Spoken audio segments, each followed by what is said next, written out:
Bem, eu quero, em primeiro lugar, João, agradecer o teu convite, agradecer a presença aqui do nosso palestrante de Berkeley, o Henry, que vai trazer uma metodologia para favorecer a cooperação estratégica entre atores de diversas partes voltados para um projeto comum.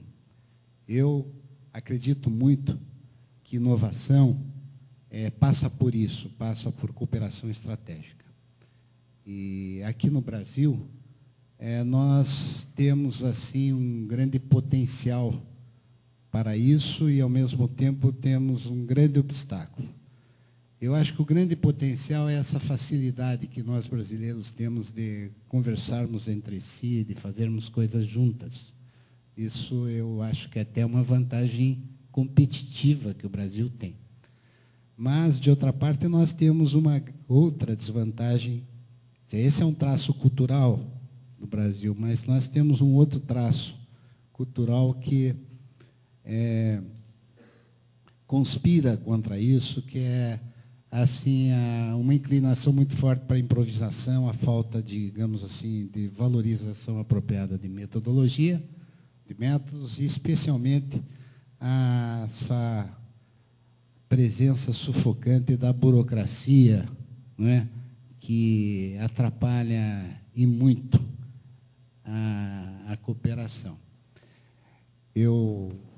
Para os que não me conhecem, eu sou industrial, sou administrador, como a Maria Ângela, eu sou da Nutrimental, aquele que tem as barras de cereais, o Nutri, e sou presidente da Federação das Indústrias do Paraná e também presido o Conselho de Política Industrial e Desenvolvimento Tecnológico da CNI. Estou muito ligado a esse tema, a esse desafio de fazer a nossa nova política industrial ir para frente. O momento que nós estamos passando no Brasil é muito oportuno, foi questão de algumas semanas atrás foi lançada uma nova política industrial, ela está bem construída, está bem articulada, tem boas lideranças a nível de governo interessadas nela, como é o caso do BNDES, da FINEP, do ministro da Ciência e Tecnologia, o próprio ministro da Fazenda está interessado no programa, o nosso presidente do INPI, o presidente da Inmetro, está havendo uma apropriada vontade por atores importantes do governo com relação a levar adiante essa política. Ela está bem concebida também. Agora, ela, como de costume, a carência está, assim, não na falta de vontade, tá? Quem sabe na falta de capacidade por insuficiência de articulação, de coordenação, de articulação e até de uma institucionalidade insuficiente. Daí porque essa contribuição que vem de Berkeley é muito bem-vinda. Eu queria aproveitar aqui para falar que esse ano, no final do ano, em novembro, nós vamos realizar o 3º Congresso Nacional Congresso de Inovação na Indústria, e é uma oportunidade para nós cuidarmos de dois aspectos que são essenciais para levarmos adiante esse programa de desenvolvimento tecnológico no Brasil. Um deles é a necessidade de uma popularização da inovação. Vocês devem ter notado que a imprensa noticiou muito pouco, se é que um ou outro noticiou en passant, que a estratégia básica, a estratégia central da política industrial é a inovação. Praticamente não se falou disso na imprensa. E, no entanto, isso ficou explícito na apresentação da política de desenvolvimento produtivo, quando se diz que se traduziu a política em inovar e investir e exportar para crescer. Então, ficou bem explícito que a estratégia é da inovação. Os instrumentos, as políticas de crédito, as políticas de parte fiscal, de incentivos fiscais,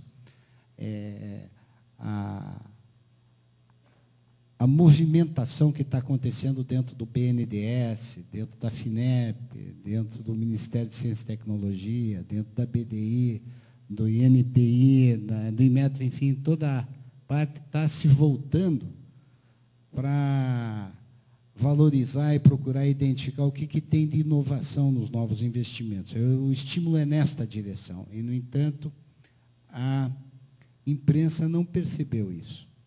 Eu acho que isso é o relevante, e é isso que nós precisamos, de alguma forma, conseguir que seja entendido, percebido, valorizado e reconhecido pela sociedade brasileira. O tema inovação precisa ser um tema compreendido no ensino fundamental, no ensino profissional, nas universidades, na imprensa, no governo, no judiciário, no legislativo, no executivo, na cidade de São Paulo e na Vila dos Confins, em todas as partes do país.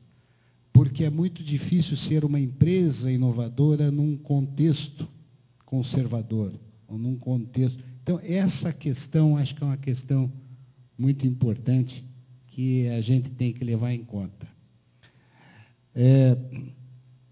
De outra parte,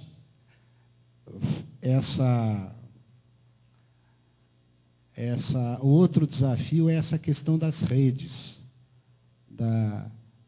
de redes de empreendedorismo, de redes de produção de conhecimento significativo, de conhecimento relevante para fazer acontecer a inovação.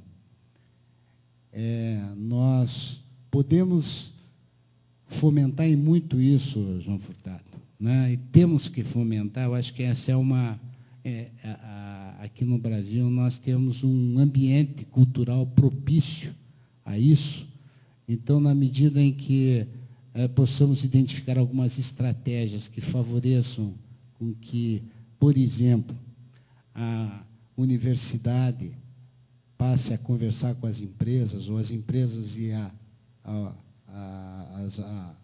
os centros acadêmicos, principalmente os centros de pesquisa, sejam estimulados a fazer coisas juntos e se instale essa cultura que aqui no Brasil não existe, nos Estados Unidos, especialmente na Califórnia, isso é muito forte. Nós devemos dar ênfase nesse esforço de promover a cooperação entre a academia e as empresas. E mais, é necessário que a gente intensifique a vocação das empresas em fazerem coisas juntas, umas com as outras, e até entre competidores, porque tem áreas que são de interesse comum, especialmente quando pensamos no mercado global. Então, essa questão da cooperação, de estimular a cooperação em pesquisa e desenvolvimento, em inovação, é uma variável central da equação do desenvolvimento das empresas, das cadeias produtivas e da economia como um todo. Finalmente, eu queria chamar a atenção para um outro capítulo, uma outra variável crucial nessa equação, que é a questão da gestão. O Brasil tem uma produtividade muito baixa em relação a, por exemplo, os Estados Unidos. Na verdade, a nossa produtividade é 5 vezes menor do que a produtividade americana. Isso quer dizer que nós podemos crescer muito, tão somente com os mesmos recursos, tão somente